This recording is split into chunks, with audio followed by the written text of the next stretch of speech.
जय श्री कृष्णा। राधे राधे दोस्तों, स्वागत है फिर एक नई वीडियो में। देखिए, माँ भगवती दुर्गा की कृपा सदैव आप और आपके समस्त परिवार पर बनी रहे। दोस्तों, फाल्गुन मास की एकादशी को विजया एकादशी के नाम से जाना जाता है और जैसा कि इस एकादशी के नाम से ही पता चलता है, समस्त प्रकार के कार्यों में विजय की प्राप्ति हो जाती है। इस दिन व्रत धारण करके भगवान श्री हरि विष्णु की पूजा करने से इस व्रत का वर्णन मिलता है। पद्म पुराण और स्कंद पुराण में शास्त्रों में इस प्रकार का वर्णन आता है कि जब शत्रुओं से घिरा हो कोई भी व्यक्ति, अगर शत्रुओं से घिरा हो, तब विकट से विकट परिस्थिति में भी विजया एकादशी के व्रत से जीत सुनिश्चित हो जाती है। विजया एकादशी पापों का नाश करता है और इस दिन व्रत धारण करने से भगवान श्री ह विष्णु की असीम कृपा आपको प्राप्त हो जाती है। तो जो भक्त एकादशी का व्रत धारण करते हैं, अत्यंत ही श्रेष्ठ है। मान लीजिए आप किसी भी कारणवश एकादशी का व्रत नहीं कर पाते हैं, तो ऐसी अवस्था में भी आपको भगवान श्री ह विष्णु की पूजा आज के दिन जरूर करनी चाहिए।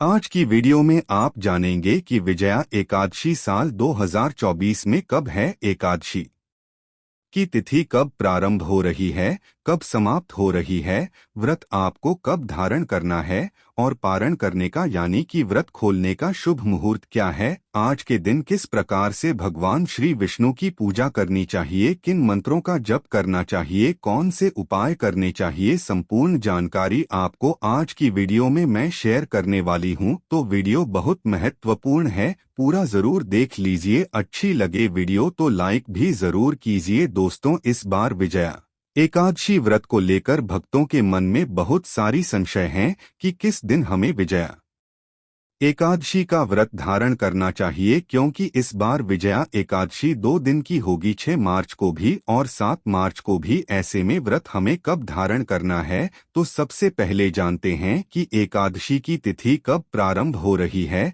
कब समाप्त हो रही है। देखिए, पंचांग के अनुसार फाल्गुन मास के कृष्ण पक्ष की एकादशी तिथि प्रारंभ होगी 6 मार्च 2024 को सुबह 6:30 पर और समाप्त हो रही है अगले दिन यानी कि 7 मार्च को सुबह 4:01 पर। ऐसे में कुछ भक्त हैं जो कि 6 मार्च 2024 को भी व्रत धारण करेंगे और कुछ भक्त 7 मार्च 2024 को भी व्रत धारण करेंगे।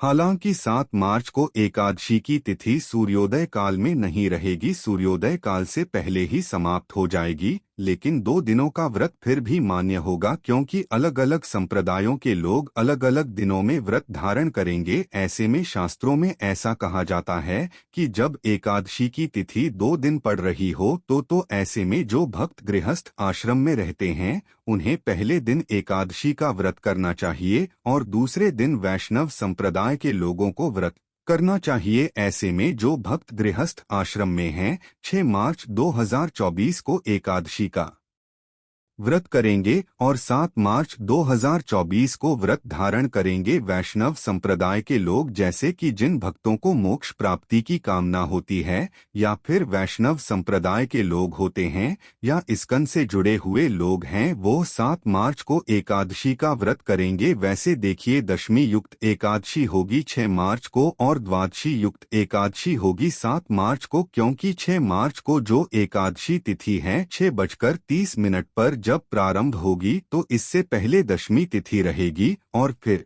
7 मार्च को सुबह सूर्योदय होने से पहले ही एकादशी की तिथि समाप्त हो जा रही है 4:01 पर। 7 मार्च को एकादशी तिथि समाप्त हो जाएगी। ऐसे में आप जिस भी संप्रदाय से जुड़े हैं, उसके अनुसार एकादशी का व्रत धारण कर सकते हैं। बात करें एकादशी व्रत के नियम के बारे में, तो देखिए, अगर आप एकादशी का व्रत 6 मार्च को धारण कर रहे हैं, तो 5 मार्च को दशमी तिथि के नियम का पालन करेंगे, 6 मार्च को व्रत धारण करेंगे, फिर 7 मार्च को एकादशी व्रत का पालन करेंगे और जो भक्त 7 मार्च को एकादशी का व्रत करेंगे, 6 मार्च को दशमी तिथि के नियम का पालन करेंगे और फिर 8 मार्च को एकादशी व्रत का पारण करेंगे। कई भक्त ऐसे भी हैं जो दोनों ही दिन व्रत धारण करेंगे, मतलब आप चाहें तो 6 मार्च और 7 मार्च दोनों दिन का संकल्प लेकर व्रत धारण कर सकते हैं। अब यह पूरी तरह से आपके अपने ऊपर, अपनी इच्छा शक्ति के ऊपर निर्भर करता है।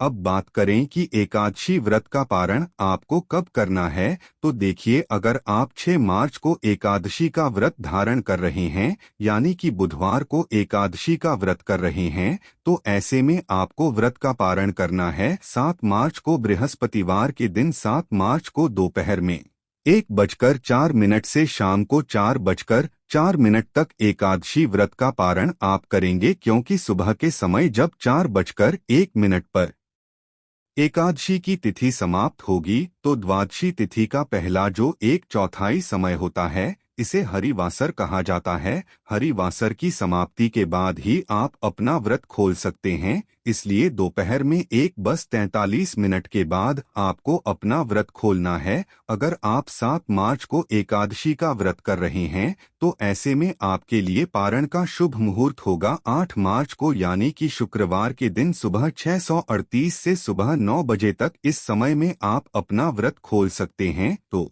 अगर आप एकादशी का व्रत धारण कर रहे हैं, तो व्रत में पारण के शुभ मुहूर्त का ध्यान जरूर रखिए। शुभ मुहूर्त में अगर आप अपना व्रत खोलते हैं, तभी आपके किए गए व्रत का संपूर्ण फल मिलता है। विजया एकादशी की पूजा विधि और व्रत की कथा के लिए चैनल से जुड़े रहिए। बहुत जल्दी आपको इन सभी विषयों पर जानकारी मिल जाएगी। उम्मीद करती हूँ महाशिवरात्रि की वीडियो जो अपलोड हो चुकी है, आपने जरूर देख ली होगी। नहीं देखी है तो जरूर देख लीजिए, और प्रतिदिन की फाल्गुन मास की कथा भी आप लोग जरूर सुनते होंगे। अगर नहीं सुनते हैं तो आज से ही सुनना प्रारंभ कीजिए, क्योंकि उस कथा को सुनने मात्र से आपके जीवन की बहुत सारी समस्याएं स्वतः ही समाप्त हो जाएंगी और बहुत सारी जानकारियां भी आपको प्राप्त होंगी। क्योंकि फाल्गुन मास की कथा में आजकल आप पद्म पुराण की कथा सुन रहे हैं, जो बहुत ही ज्ञानवर्धक और रोचक है। तो प्रतिदिन की कथाएं जरूर सुनिए। मिलते हैं मैं आपसे अगली वीडियो में, तब तक के लिए जय श्री राधे राधे दोस्तों, धन्यवाद।